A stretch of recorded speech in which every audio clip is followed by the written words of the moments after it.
Fala pessoal, tudo bem? Eu me chamo Douglas e nesse vídeo eu vou contar para vocês como nós compramos o nosso primeiro carro por apenas 500 euros, é isso mesmo. Ele é um Fiat Punto 2001, com 4 portas, direção hidráulica, vidros elétricos. Então eu vou explicar para vocês por que pagamos tão pouco nesse carro, né? Porque se formos olhar a média de mercado, esse carro sai na faixa de 1.200 euros, porém pagamos bem menos que a metade. Só pegando esse clima aqui, que hoje tá fantástico, um solzão, bem legal, céu azul.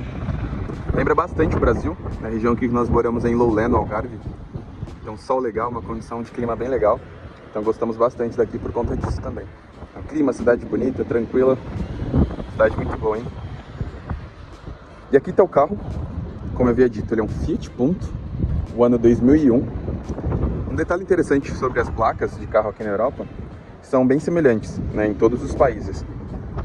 Por exemplo, aqui em Portugal, a gente tem esse P no lado esquerdo, nessa faixa azul, que significa que o carro é português. Se fosse da Espanha, seria um E. Então, vem a sequência ali da placa, né? E no canto direito ali, essa parte amarela, tem o ano e o mês que o carro ele foi fabricado.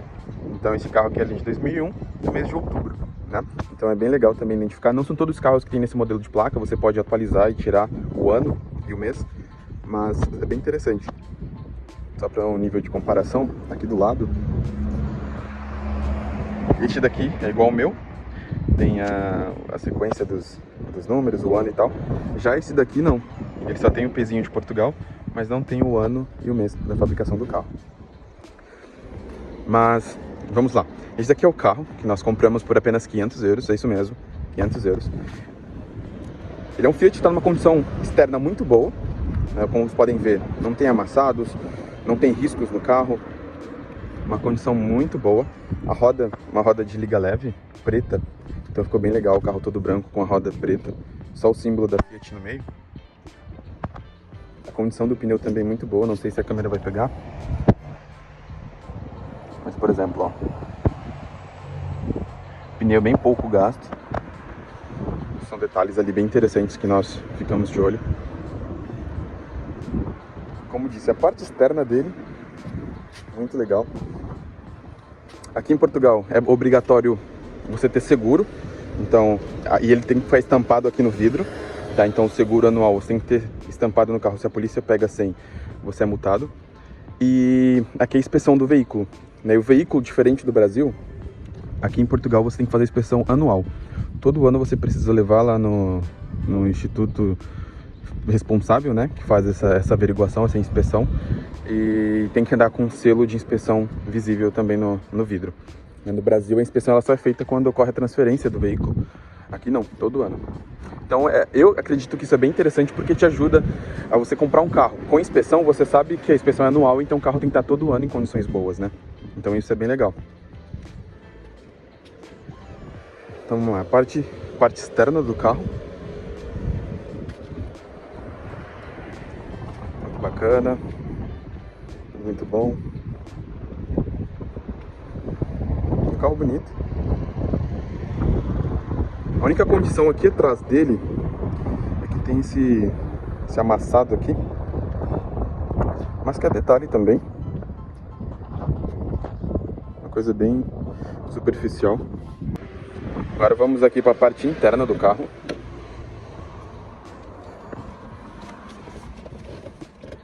Tá numa condição muito interessante também, como eu havia dito a vocês. Ali vem um somzinho que a gente vai trocar também, o som não tem conexão Bluetooth, então precisa trocar. O painel, aqui o volante tem essa proteção, que eu acho bacana, eu vou deixar, né, porque a pegada ali no volante fica melhor. Aqui é o horário que eu tô gravando o vídeo, né.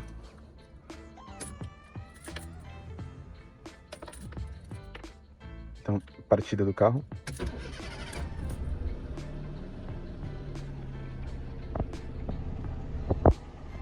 Indicando a porta aberta e o freio de mão puxado. Aqui, essa quilometragem é desde quando eu comecei a andar com ele. A gente tá com ele, vai fazer um mês, basicamente. Eu já rodei ali 892 km e meio. Logo faz 1.000 km. A gente vai todo dia pro trabalho e volta. e tá bem bacana. Eu comprei isso daqui para colocar o celular quando fazer uma viagem um pouco mais longa que precisa de GPS. O câmbio tá legal, a condição, tudo certinho. Agora mostrar um pouco a parte de trás.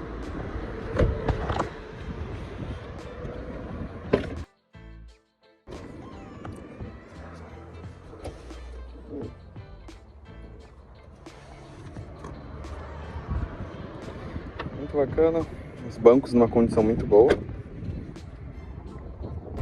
Aqui o porta-malas, ele abre na parte de dentro. Tem que puxar uma alavanca aqui. Pronto, aí já abri lá.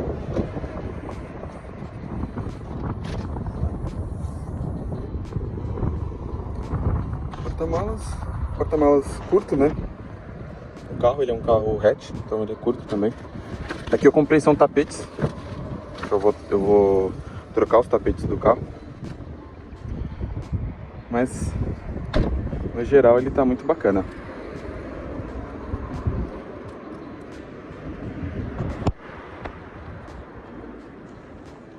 €500, sendo bem sincero, né? Condição muito boa.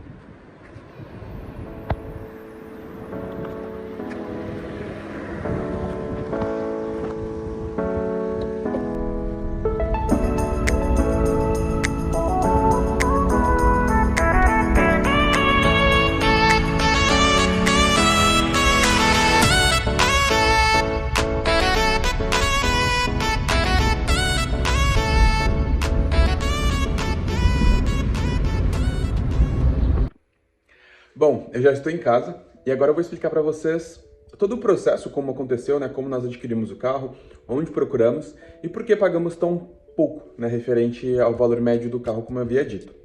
A forma que procuramos, procuramos através de OLX, Marketplace do Facebook, grupos do Facebook também de vendas na região, procuramos algum site de vendas de carros usados também. Porém, este nós encontramos no Facebook, né? O Facebook Marketplace. O dono que estava anunciando era um outro brasileiro também. Então ele estava anunciando esse carro, porém não era no valor de €500, tá? Ele estava anunciando no valor de €800, esse foi o valor inicial, e estava dentro do nosso orçamento, né? Porém, eu fui conversar com ele e entender mais ou menos como o carro estava, entender quais condições o carro ele tinha, o que apresentava, se tinha alguma coisa para fazer. E conversando com ele, explicando ali, a gente até conversou a respeito da nossa trajetória e tal, ele falou que tinha algumas coisas para mexer, na manutenção, troca de óleo, coisas do tipo. Mas ele, segundo ele, gostou de mim, né? Me achou uma pessoa ali bem honesta, bem sincera. E decidiu que ali, por conta das manutenções que precisavam ser feitas, das coisas que precisavam fazer no carro, ele conseguiria dar um desconto pra gente. Então, ele conseguiu ali baixar o preço para €500. Tá? Porque, além disso, além dele gostar de mim, né, me achar uma pessoa bacana, ele também precisava de dinheiro porque ele queria voltar pro Brasil. Então ele estava decidido a voltar pro Brasil, precisava do dinheiro para comprar passagem, algo do tipo. Então decidiu vender o carro ali logo e acabou fazendo por este preço. Porém, eu não me iludi só com o preço baixo que ele já deu de imediato, né? Então, antes de fechar o negócio, eu me certifiquei de que realmente as condições estavam boas e que eu tinha noção exata do que eu estava comprando. Então, primeiro, eu fui num registro civil, que aqui é como se fosse um cartório. Fui lá consultar a placa do carro, eles chamam de matrícula. Fui consultar a matrícula do carro para ver se tinha alguma multa, se tinha alguma coisa pendente, se a documentação estava toda correta. Não tinha multa, não tinha pendências, então essa parte do documento estava ok. Depois eu fui ver o carro, analisar a questão de estética, se eu gostava, igual eu falei, tanto interna quanto externa, se a condição estava boa pelo preço oferecido. Achei legal também, achei interessante. E depois disso, nós fomos no mecânico, antes de fechar qualquer negócio, tá? Então eu consultei preço, vi a estética do carro, as condições dele de perto, pessoalmente, e levei no mecânico, né? Nós procuramos um mecânico ali mais próximo. Não foi um mecânico que ele já tinha ou alguém ali conhecido dele, não. Nós fomos um mecânico que nenhum dos dois conhecia, um mecânico ali da região que eu falei para nós irmos lá. E o mecânico olhou o carro, viu as coisas que precisava fazer e passou um orçamento ali, uma coisa bem mais rápida, não foi tão detalhada, mas passou um orçamento de quanto mais ou menos se eu fosse mexer no carro, quanto eu gastaria. Então, através disso, eu fiquei ciente de tudo que era necessário fazer, né, se fosse do meu desejo fazê-la. Então, eu sabia questões de manutenção, por exemplo, tinha que trocar o óleo, eu sabia que tinha algumas coisas para mexer e quanto eu gastaria com isso. Então, através desses pontos, nesses pontos importantíssimos de documentação, análise do carro, eu mesmo vendo ali o carro pessoalmente, e a questão de mecânica, eu consegui fazer a compra do carro totalmente ciente, né? 100% consciente do que eu estava comprando. Então, eu não trouxe ele para minha casa, eu trouxe ele para poder utilizar durante o dia a dia, sem saber o que eu precisava fazer. Então, eu contando ali também com a boa vontade da pessoa que estava vendendo, porque não é todo mundo, né, que topa fazer isso. E também com a minha busca racional, né, sem colocar emoção, né, porque é o primeiro carro. Você tá com dinheiro na mão, a primeira pessoa que te aparece ali oferecendo um preço bacana, você fala, pô, nossa, caiu do céu. Mas não foi assim. Eu agi de maneira racional, conversando bastante, a comunicação é muito importante. Então, conversei bastante com a pessoa que estava vendendo, tive cautela, tive cuidado e conseguimos chegar num consenso melhor para os dois. Acredito que foi bem interessante para ele, porque ele já não estava utilizando o carro com frequência. Ele trabalhava perto de casa, o carro ele estava sem ali recurso para poder pôr gasolina com frequência, como precisava. Então foi bom para ele, né, nesse quesito, e bom para nós também, que precisávamos de um carro. Né? Nós não compramos o carro no intuito de luxúria, mesmo que seja um carro simples, mas no sentido de, pô, tô de carro, etc. Não, nós compramos porque realmente nós precisávamos. Né? Infelizmente, aqui a linha de ônibus ela não funciona como em grandes cidades. Né? Uma cidade boa, uma cidade bonita, uma cidade legal, porém uma cidade pequena, média ali de 80 mil habitantes.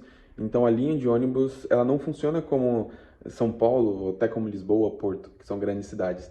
Então ficar dependente de uma linha de ônibus, tem 2 ônibus apenas em horários totalmente aleatórios, estava complicado, por questões de trabalho. Né? Nós íamos e voltávamos do trabalho, nós trabalhamos num shopping aqui perto, então os horários eles também são um pouco diferentes. Com isso não dá para se organizar 100% apenas com 2 linhas de ônibus. Né? Então o carro ele era necessário. Então nós colocamos como meta adquirir um carro e buscamos por esse sentido, né? De ter alguma coisa ali para nos ajudar com a locomoção e conseguimos encontrar. Né? Fomos conscientes na busca, fomos conscientes em tudo que era necessário para adquirir o carro, buscamos bem e com paciência encontramos um com bom custo-benefício. Acredito que o custo-benefício foi bom. Né? Gastamos algumas coisas com a manutenção depois, coisas simples, troca de óleo, etc. Porém, o carro está rodando aí com a gente há um mês, tranquilo, não deu problema até agora. Então, isso é bom, né? Isso veio para ajudar bastante, nós ficamos felizes. E é isso, né?